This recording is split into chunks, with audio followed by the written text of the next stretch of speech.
Hoje vamos falar de perdoar. Perdoar faz parte, muitas vezes, do processo terapêutico. Há algumas intervenções que nós temos que fazer em pessoas em que o ato de perdoar acaba por ser benéfico. Mas, no dia a dia, as pessoas utilizam a palavra perdão e perdoar muitas vezes de maneira errada. Por isso, hoje vamos desconstruir esta palavra de maneira a nós sabermos do que estamos a falar. Por isso, perdoar é algo que é intencional e voluntário. Por isso, só pode partir de nós. Não pode ser algo que alguém diga: "Oh Maria, vai perdoar o Manel." Ou vice-versa, não é? É algo que tem que partir de nós para com o agressor. Porque para perdoar tem que haver uma agressão. Nós já vamos ver aqui a gradação das agressões, não é? E volto a dizer, como digo em todos os meus vídeos, que agressão não é só bater. Agressão é tudo que não respeite a nossa pessoa, as nossas liberdades, os nossos espaços, as nossas vontades, os nossos desejos, a nossa maneira de pensar, a nossa cor de pele, a nossa intencionalidade sexual, as nossas vivências, tudo que passe os nossos limites, por isso de lá para cá, é uma agressão. Por isso, para perdoar tem que haver uma agressão. E por isso é que tem que ser algo intencional, porque eu tenho que me sentir ofendida ou ofendido para perdoar. E às vezes esse é o problema. É que nós, na sociedade em que estamos hoje em dia,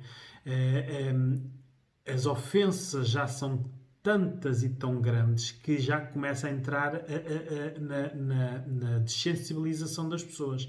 Há muitas coisas que são ofensas que as pessoas já não as dão como ofensas, não é? Por isso, não se sentindo ofendidas, não conseguem perdoar. Não há ofensa, não é? Mas ficam magoadas, tristes, não gostaram. É nesta... este não saber o que é uma ofensa, caracterizá-la como ofensa, avaliá-la como ofensa, vê-la como algo que não devia acontecer, é nesta interpretação que nós temos que saber o que é perdoar. Por isso, vamos começar por desconstruir. Por isso, perdoar não é. Por isso, isto não é tolerar. Não é? Por isso, houve uma ação contra nós e nós, para a tolerar, temos que a ver como ela sendo certa. E muitas vezes ela é errada. Por isso, perdoar não é tolerar. Por isso, perdoar não é desculpar. Não é? Por isso, nós quando aceitamos desculpas é porque achamos que a pessoa que nos está a pedir desculpa é responsável pelo ato. Se nós achamos que a pessoa não é responsável, não há lugar a desculpas. Mas isto não é perdoar. Perdoar não é esquecer. Por isso, nós fomos ofendidos, estamos com uma consciência de que fomos ofendidos e podemos esquecer ou não aquele ato. Por isso, perdoar não é esquecer. Perdoar também não é um indulto dos juízes ou de um Presidente da República, não é? Isso é um ato oficial em que é retirado uma carga criminal com a consequência, com o castigo da pessoa. E perdoar também não é uma reconciliação, não é? Também não é voltar a restabelecer a ligação ou a relação. Pois, perdoar não é nada disto.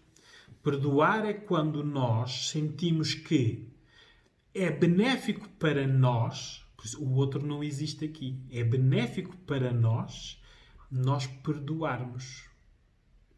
Aqui entra também, e vamos desconstruir isto a nível de género, a mulher perdoa mais do que o homem, não é?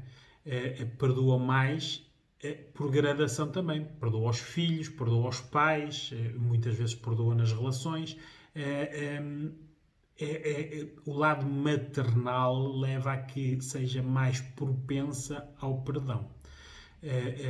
O lado masculino, como tem o domínio, quando é ofendido no seu domínio e na sua masculinidade, não consegue perdoar, por isso não consegue ultrapassar a situação. Às vezes aqui nestas duas situações em que a mulher está à espera que que o homem a perdoe ou vice-versa e pensam que estão a falar os dois da mesma coisa e não estão, porque ambos interpretam o perdão de maneira diferente. Não é? Vamos desconstruir isto a nível de idades.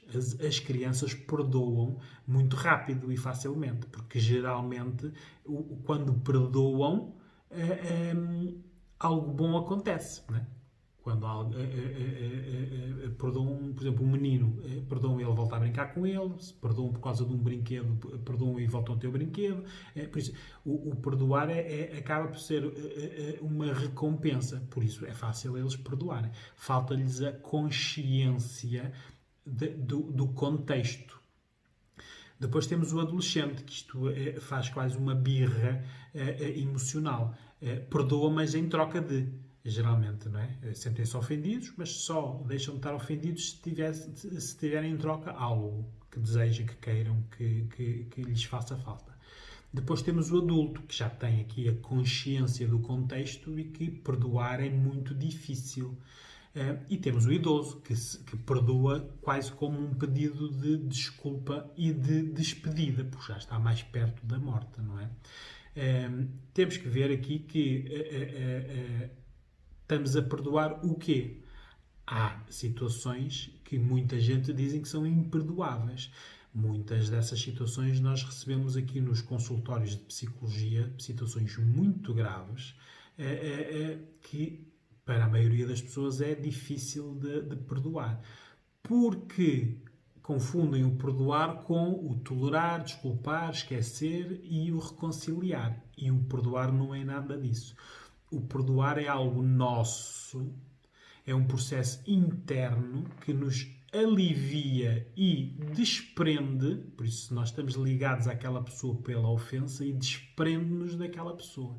Muitas vezes nós podemos perdoar a outra pessoa e ela não saber que foi perdoada, mas nós perdoamos. O nosso processo interno fez com que nós conseguíssemos gerir melhor emocionalmente a situação, não pensando no outro.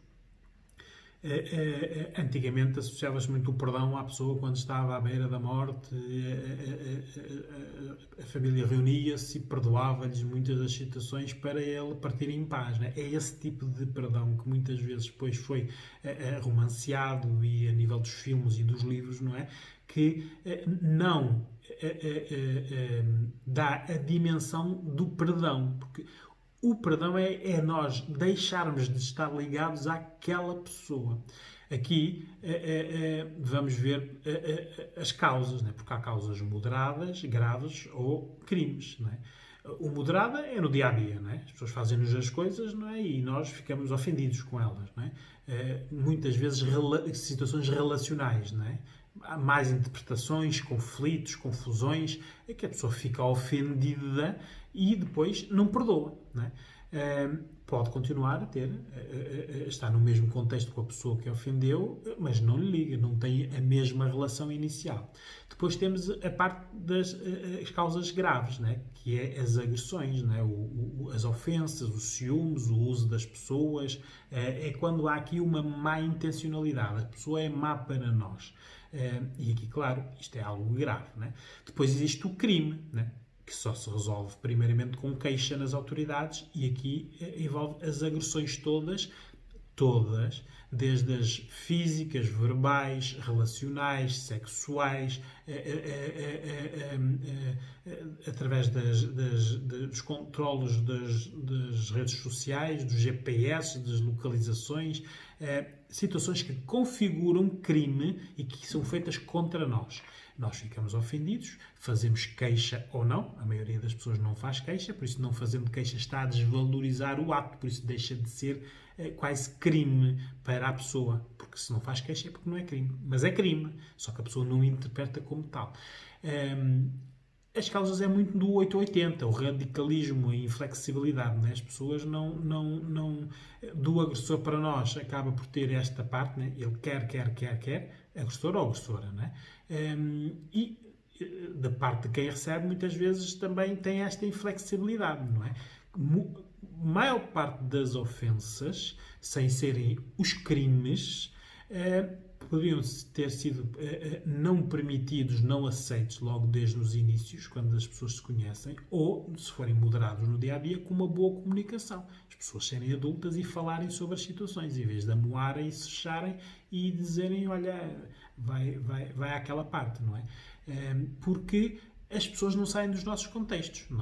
Elas continuam lá. E muitas vezes, em situações que precisam da nossa intervenção psicológica, os contextos podem durar anos. Não é? Pode ser de pais para filhas, de filhos para pais, de irmãos para irmãos, de marido para mulher, para tios, porque envolve sempre relações, não é? Nós não aceitamos uma ofensa de um desconhecido e não temos que o perdoar, porque nós esquecemos. Não tínhamos nenhuma relação afetuosa com ela. Este perdão é de pessoas que nós tivemos uma relação forte e ficámos ofendidos porque antes da ofensa havia uma relação boa. Por isso é importante as pessoas verem hoje em dia porque num contexto onde existe um contágio de um vírus que pode ser mortal, já morreram 1074 pessoas, não é? Não podemos chegar ao ponto de que as pessoas morrerem e nós não lhes temos pedido perdão, não é? Porque os lutos ficam muito mais difíceis. Os lutos prolongados é por falta de perdão ou de falarem da situação que originou a ofensa e depois decidir pelo perdão ou não. Aí teremos sempre, nestes lutos, de fazer o perdão unilateral, por isso a outra pessoa não saber essa parte, né? E isso fica-nos sempre aqui a pensar, né? Quem é religioso entende o perdão como sendo algo que está resolvido, porque rezou e partilhou com alguém essa situação. Quem não é religioso fica sempre com a sensação de que o que pensa devia ter sido dito, verbalizado, por isso, do outro lado, ouvido, para ficar em paz consigo. Não é? Por isso, o que temos que ver, vendo estes contextos onde existem estes medos e este perigo real de vida, nós ainda estamos vivos, resolvam as situações, não é? Sabem quem vos ofendeu, sabem porque é que vos ofendeu, tentem esta situação de perdão, porque quem perdoa fica mais aliviado, parece que sai um peso de cima, fica liberto, por isso aquela pessoa já não é significativa, não é? Cortamos esta ligação, porque a ofensa é uma ligação, não é? É uma âncora que nós temos com aquela pessoa, não é? E voltamos a organizar-nos outra vez sem nos sentirmos ofendidos. O que é bom, porque muitas vezes nós, ofendidos, adaptamos-nos, por isso mudamos os nossos comportamentos, não só com aquela pessoa, mas com todas as outras. Porque quando estamos ofendidos, depois o nosso comportamento muda no sentido de o que aquela pessoa me faz, mais nenhuma me vai fazer. E mudamos o comportamento. E estamos a tratar todos por igual quando só houve ofensa de uma pessoa, naquele contexto e naquele momento. O perdoar, é preciso nós entendermos isto. Na ajuda especializada, muitas vezes isto é alvo desta intervenção para a pessoa sentir que tem o poder de se libertar da outra. E isto é feito muitas vezes intervenções demoradas, conforme seja moderado, grave ou crime, não é? Retiramos sempre daqui a parte nos crimes estamos a falar, por exemplo, se estivermos a falar de agressões sexuais, de prostituição, de drogas, de situações mais pesadas, não é? Em que a pessoa tenha sido a vítima, este perdão jamais poderá ser partilhado com o agressor, não é? Mas tem que haver um perdão interno nosso, de nos libertarmos do agressor no nosso condicionamento de comportamento. Por isso, nós deixarmos de nos comportarmos como se todos fossem agressores e todos nos fossem fazer aquilo. São processos demorados, que só com intervenção especializada, porque mexe com muitas das nossas emoções, muitas das nossas características de personalidade e muitos dos nossos comportamentos. Não é? Há pessoas que mudam completamente depois de serem ofendidas, agredidas em algumas dessas situações mais graves. Não é? Por isso, perdoar é ser livre do outro. ficamos só nós, com a nossa consciência de que isto não se vai repetir porque eu aprendi que aquela situação também aconteceu porque eu participei nela. Permitindo, não denunciando, aceitando, não falando. Isso contribuiu para que houvesse uma situação que deu poder a alguém de nos ofender. Por isso, se nós conseguirmos ser livres desta situação, ficamos melhores. Connosco, porque isto é um processo que envolve o eu. O eu aqui é que é a parte que nós temos que beneficiar, libertar do outro.